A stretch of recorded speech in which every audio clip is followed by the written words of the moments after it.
Oke, selamat datang di Dialog Filsafat. Kalau biasanya saya sama Mas Faiz tuh ketemu layar di Dialog Positif. Jadi hari ini, malam ini, ini lagi malam sih. Dan makasih Mas Faiz sudah berkenan dari Jogja naik pesawat datang ke Jakarta, ke tempat saya di Jakarta. Selamat datang Mas Faiz, apa kabar? Selamat datang, baik. Sehat ya Mas Faiz ya? Alhamdulillah. Ya, senang banget Mas Faiz bisa ngobrol langsung gitu. Yang rata-rata kan ngobrolnya lewat Zoom, ya tatap layar gitu. Oke, seperti biasa kalau sama Mas Faiz kan pasti kaitannya sama filsafat gitu. Dan mendekati tahun 2024 nih Mas Faiz. Kita akan mendekati sesuatu hal yang sangat signifikan Mas Faiz. Kita berbicara tentang filsafat menghadapi Pilpres Mas Faiz. Gimana tanggapannya Mas Faiz itu? Entah ini nanti temanya bau filsafat apa enggak ya. Cuma saya merasa semoga enggak ada. Karena saya itu enggak sengaja kemarin apa 2 hari yang lalu membaca bahwa orang yang mengalami gangguan kejiwaan, stres, depresi itu banyak. Tambah lama tambah meningkat. Dan signifikan peningkatannya. Akhir-akhir ini berarti? Iya, akhir-akhir ini. Oleh berbagai masalah. Oke. Nah, ini menjelang 2024 ya. Semoga yang 2024 itu tidak nambah masalah dengan munculnya. Ya, ini belum 2024 aja udah naik. Iya, Oke. Semoga. Karena hari ini mungkin memang zamannya zaman serba cepat, serba memburu-buru, serba apa saja pengen instan mudahnya dan lain sebagainya. Itu mudah membuat orang depresi. Nah, jadi semoga ya kita posisikan saja ya politik itu memang penting untuk hidup kita. Oke. Karena tanpa politik ya tata hidup, tata kelola kebersamaan kita akan sulit. Katanya Thomas Hobbes itu manusia itu serigala pemangsa bagi yang lain. Kalau dibiarkan liar, anarkis suka-sukanya masing-masing itu bisa mudah kacau, mudah rusak peradaban ini.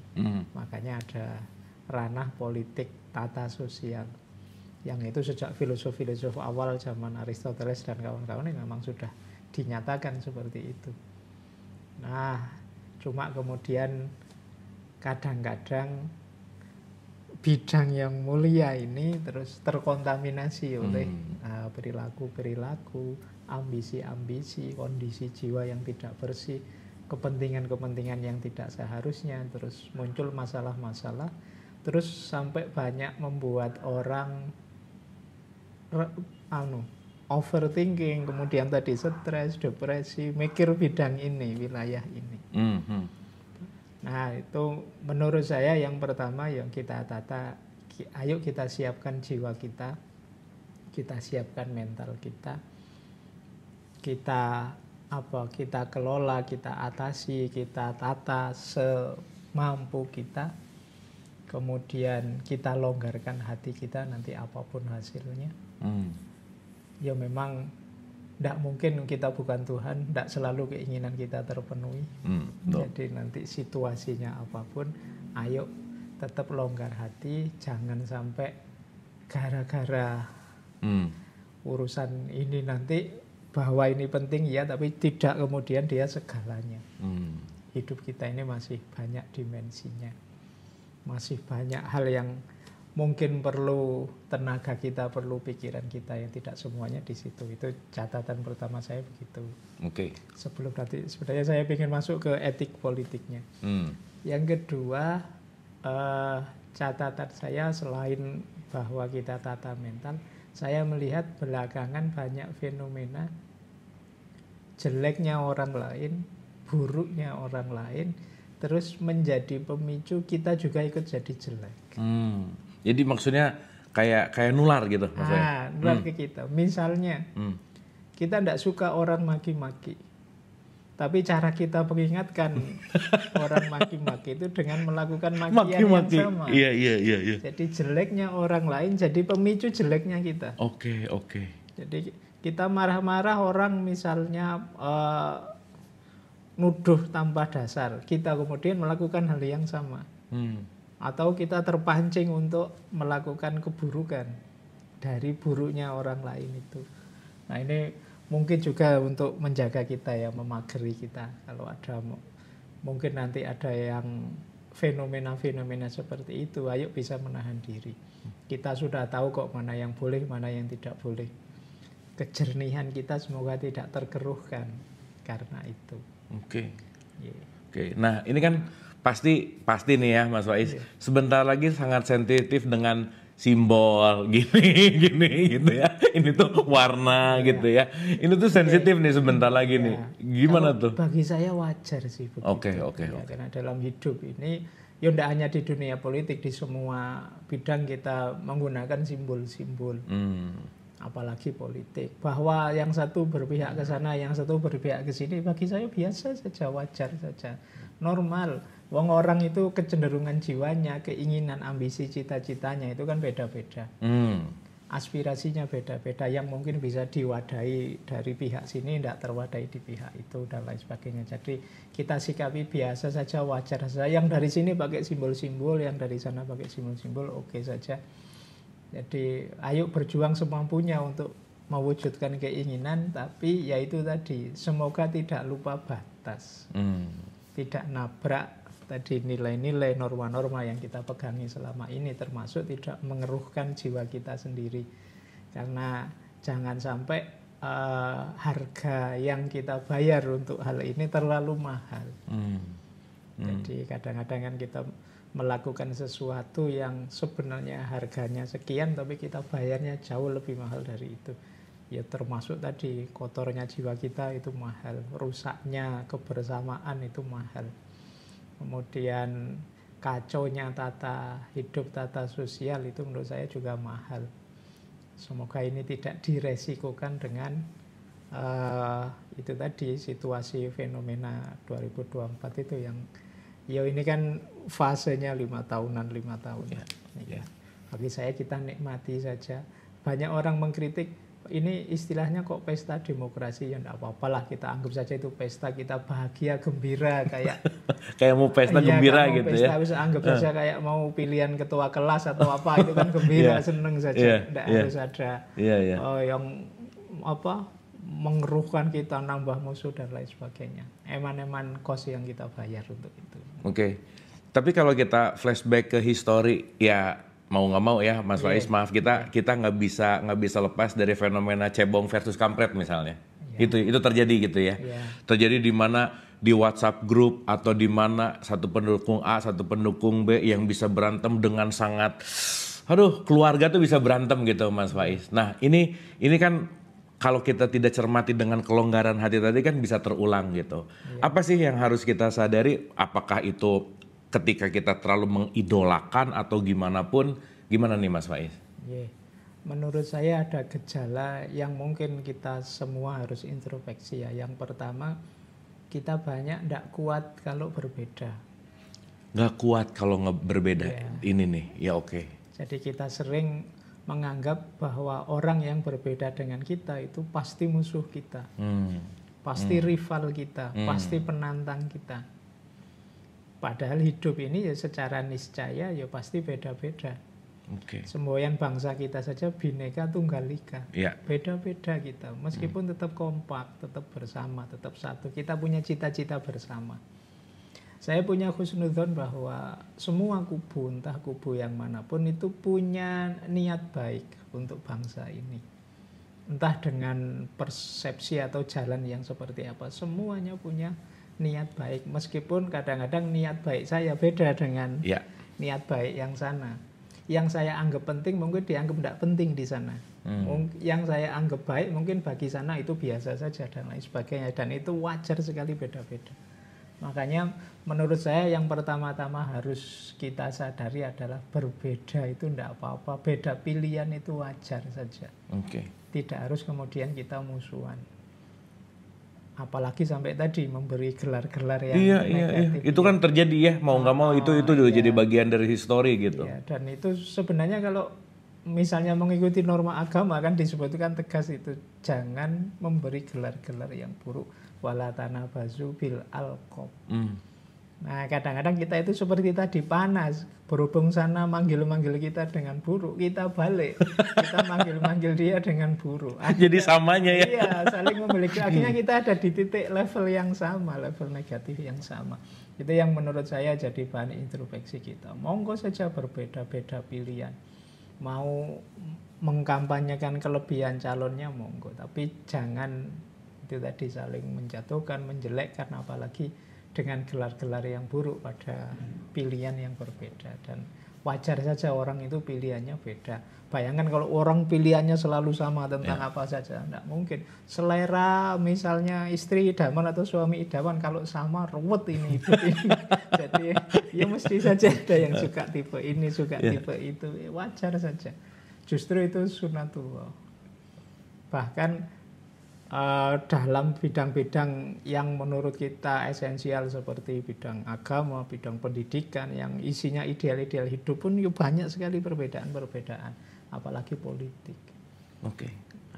Menurut saya yang paling utama pertama-tama gerbangnya itu.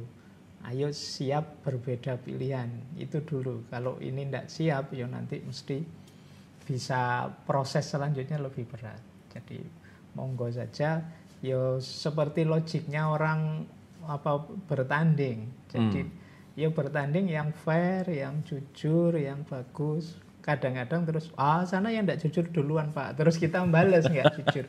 Akhirnya kacau semua. Jadi kadang-kadang kita ingin membalas yang buruk dengan yang buruk.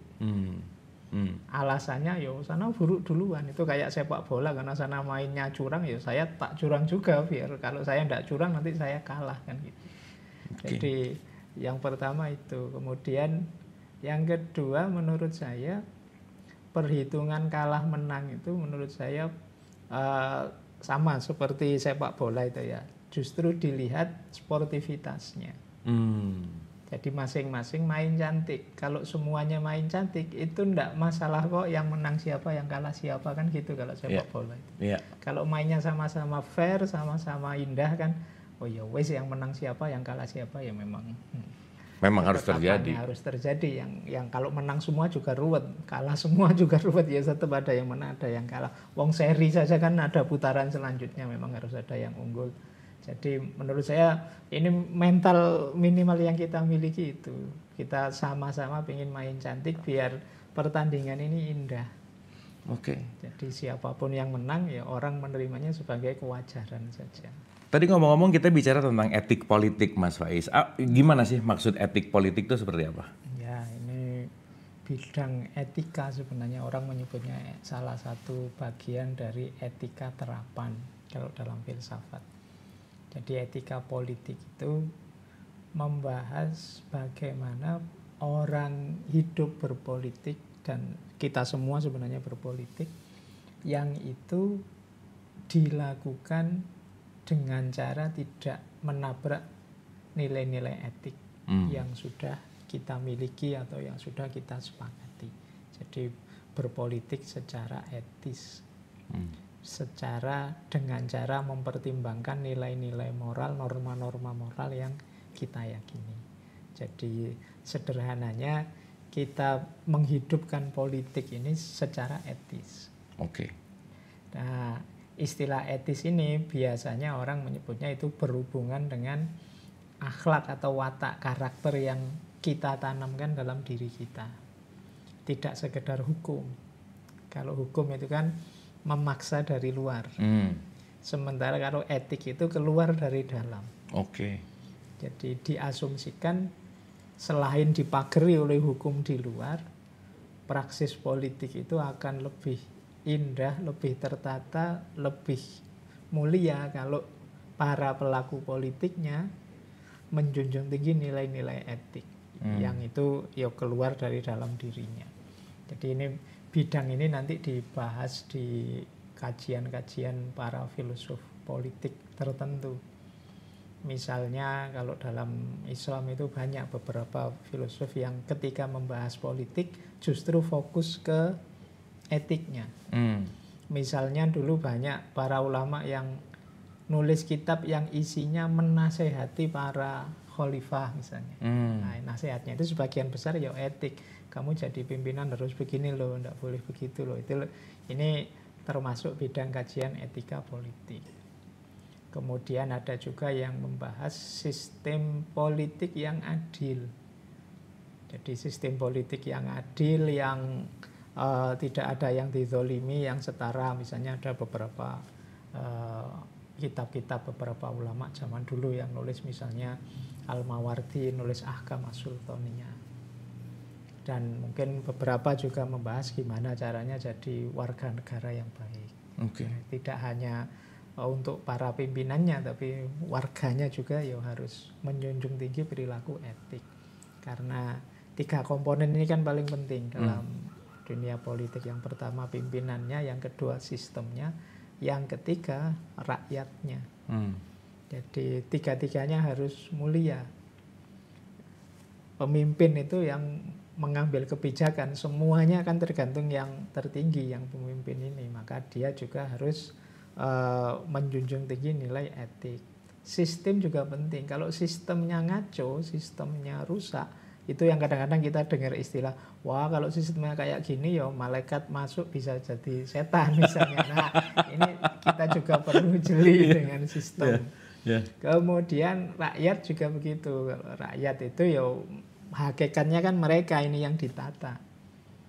Jadi maka mereka juga, rakyat juga harus sadar norma, sadar posisi, sadar apa yang harus mereka lakukan, apa yang jangan dilakukan. Karena saya ingat cerita itu, ada yang bilang ini zaman Ali, ada yang bilang zamannya Nabi Isa, tapi isi ceritanya sama. Jadi satu ketika ada para pengikutnya Nabi Isa itu tanya pada beliau, wahai Nabiullah, kok zaman kita ini kacau ya ketika sampean jadi nabi ini. Kok enggak seperti zaman sebelumnya Nabi Yahya, lebih tertib, lebih tertata. Jawabannya Nabi Isa, iya sih zaman Nabi Yahya dulu umatnya kayak saya. Sementara zaman saya hari ini umatnya kayak kalian. Itu bagus jawabannya. Oke. Jadi makanya sekarang ruwet. Nah ini jadi berarti ya rakyat juga penting. Jadi mental kita, moral kita, akhlak kita, ya pada intinya akhlaknya semuanya itu lebih menentukan. Karena kalau akhlak itu atau etik itu kan sesuatu yang tertanam, internal di dalam diri. Dan ini kelihatan karakter itu dari perilaku sehari-harinya. Beda dengan hukum. Kalau hukum itu kan eksternal, kadang-kadang bisa disiasati, kadang-kadang bisa. Tapi kalau karakter itu tidak bisa. Orang itu meskipun misalnya hukumnya terbuka kesempatan dia curang, kalau memang batinnya lurus, bersih, ya dia tidak akan ambil kesempatan curang itu. Jadi ada pandangan justru etik ini lebih kunci dalam ranah politik. Oke, menarik nih Mas Faiz. Tadi bicara tentang filsafat Islam Mas Faiz. Kan kalau kita ngelihat ya ada agama, ada politik nih. Gimana sih kaitan antara agama dan politik ini? Kalau di filsafat Islam tuh ada sudut pandang tertentu nggak? Apakah agama dengan politik ini menjadi satu kekuatan atau seperti apa Mas Faiz? Jadi sebenarnya begini, seperti saya sampaikan di sebelumnya ya, politik itu kan tata masyarakat, biar dia hidup tertib. Nah, agama juga begitu. Agama menata manusia biar hidup tertib sesuai posisi kedudukannya sebagai hamba Tuhan, sebagai khalifah Tuhan. Jadi dan itu tidak hanya untuk level individual, ya level kebersamaan, hidup bersama manusia yang lain kan juga agama punya norma-normanya, punya aturan-aturannya. Dari sisi idealnya, dua-duanya sebenarnya saling mendukung. Jadi punya visi dan misi yang sama di tataran tata masyarakat, hidup bersama yang tertib, saling menghargai, tidak saling memangsa, saling mencapai tujuan bersama. Di titik ini sebenarnya dua-duanya punya tujuan yang sama dan bisa saling mempengaruhi. Jadi, karena manusia itu kan terlibat dengan dua-duanya. Kalau kacau salah satu, bisa salah satunya juga ikut terpengaruh. Jadi misalnya politiknya kacau misalnya, ya mungkin keberagamaan kita dalam hal tertentu juga ikut terpengaruh. Okay. Atau model keimanan, model kepercayaan kita itu sedikit banyak juga berpengaruh dalam dunia politik.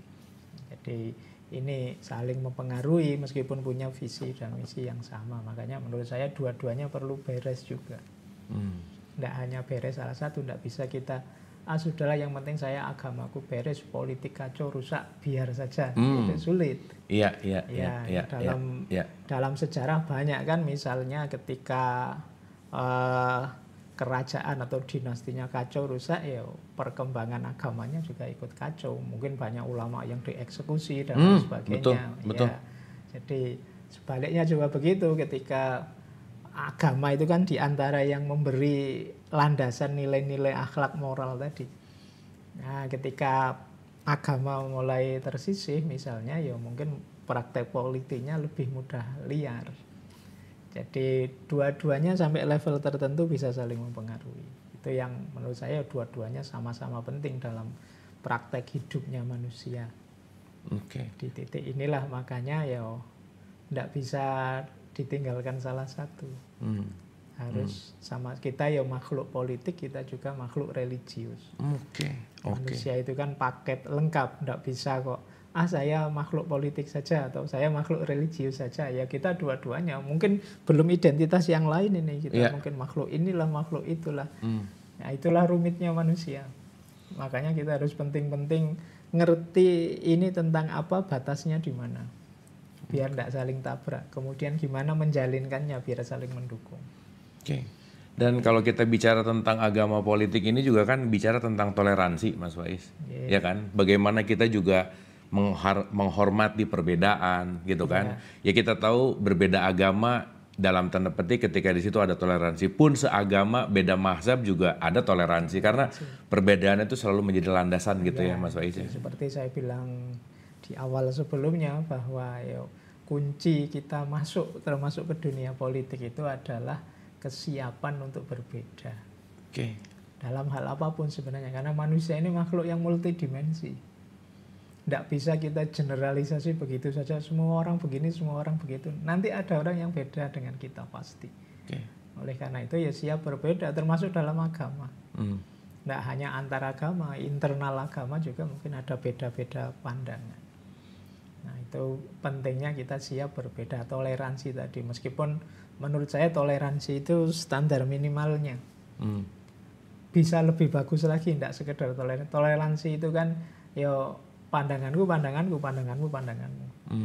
Perspektifmu, perspektifku juga urusanku. Jadi kayak orang urusanmu, urusanmu. Kayak orang cuek begitu. Meskipun aku terima kehadiranmu, tapi kamu jalan dengan versimu, aku jalan dengan versiku. Ada yang lebih baik. Yang lebih baik itu namanya tafahum. Tafahum itu saling memahami. Jadi, pikiranmu begitu toh, landasanmu ini ternyata cara berpikir. Oke, aku bisa menangkap maksudmu. Ini namanya tafahum. Sana juga begitu. Aku ngerti yang kamu maksud. Ini namanya tafahum. Saling memahami. Ini lebih mudah untuk mengikat kebersamaan di tengah perbedaan dengan tafahum. Tapi ada yang lebih tinggi lagi dari tafahum. Yaitu kalau bahasa Inggrisnya apa?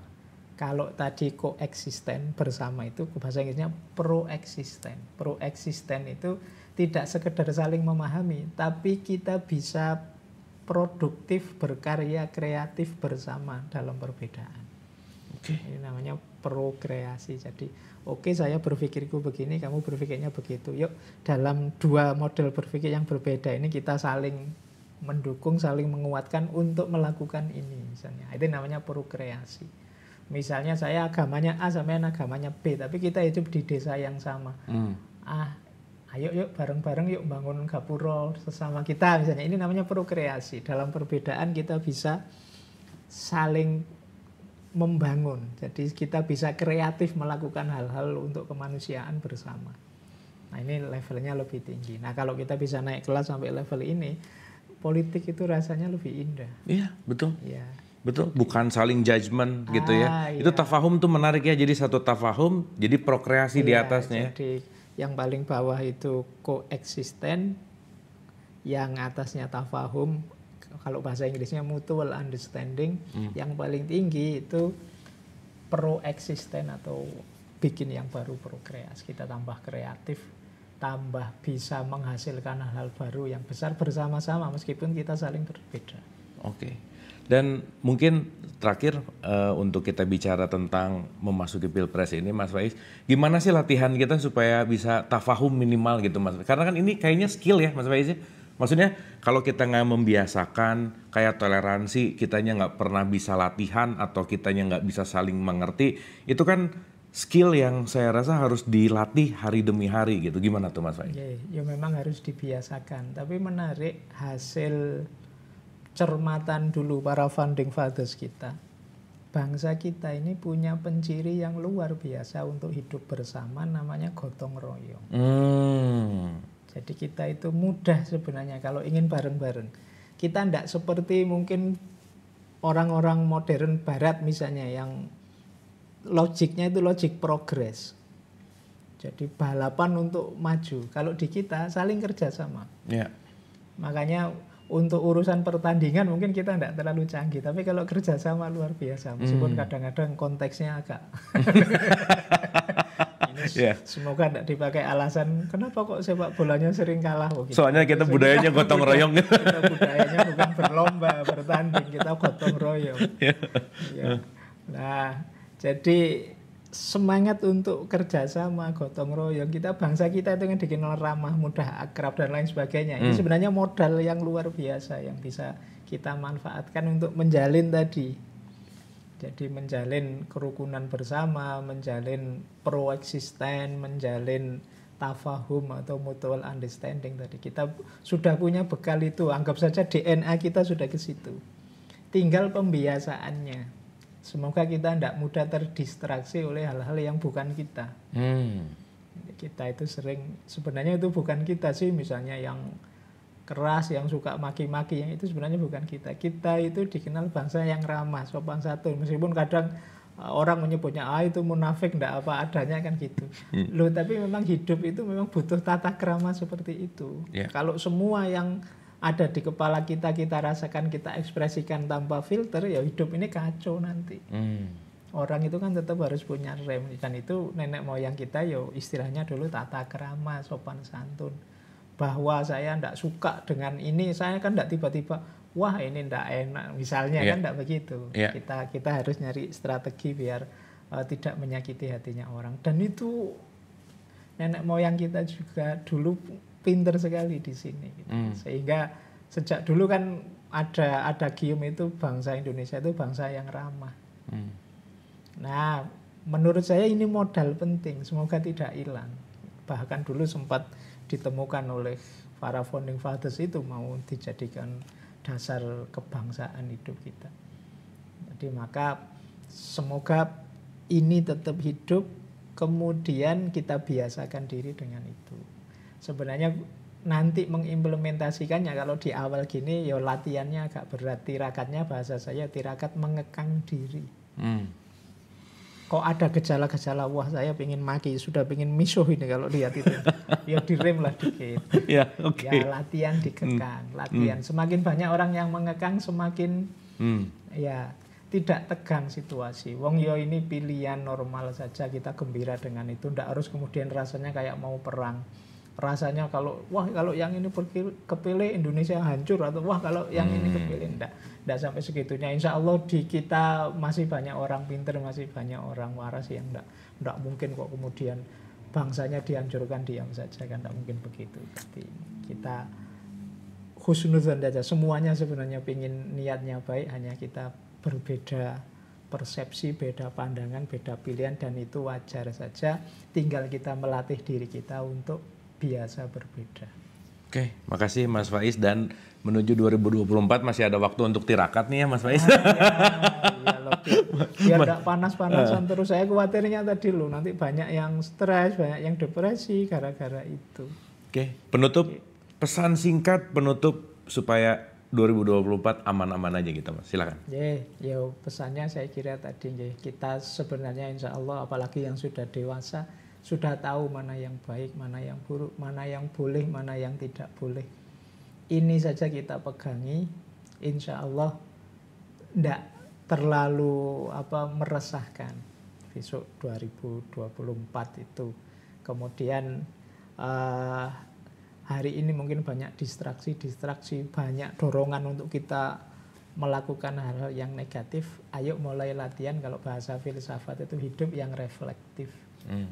Sebelum melakukan apa-apa, sebelum bicara apa-apa, sebelum menyampaikan apa-apa, yuk dipertimbangkan dulu. Jadi segala sesuatunya, semua dimensinya. Semoga tidak hanya mempertimbangkan dimensi ekonominya atau dimensi menang kalahnya atau dimensi enak tidak enaknya. Karena bangsa kita ini eman-eman kalau hanya ditukar dengan itu saja, kesenangan sesaat atau keuntungan sesaat. Mari semuanya berpikir lebih jauh ke depan. Itu saja. Terima kasih Mas Faiz. Semoga diskusi ini memberi semangat kepada kita untuk selalu saling bisa menghormati perbedaan. Apapun yang terjadi, pasti itu yang terbaik, dan kita tetap jaga kasih sayang, kita tetap jaga juga Bhinneka Tunggal Ika kita, dan ya kita Indonesia, apapun itu untuk kebaikan kita bersama. Terima kasih.